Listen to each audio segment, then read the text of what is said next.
Мен 8 миллион жоготтум. Да что ты, черт побери, такое несешь?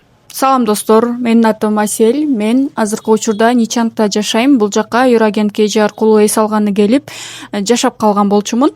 Көпчүлүгү январда Ничангда сезон эмес, жамгыр жайт, толкун болуп сууга түшө албайсың деп ойлошот. А чынында андай эмес экен. Эч ойлонбостон, эч коркпостон келе берсеңиздер болот. Да ладно, да ладно, да ладно, да ладно. Мен 10 күн катарынан эртең менен барып дайыма сууга түшүп жүрдүм.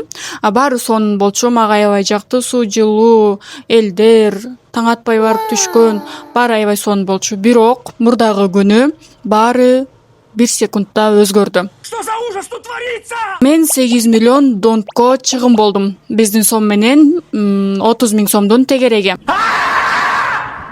Кантип десеңиз, менин телефонум суу өткөрбөйт деген чехолдо болчу.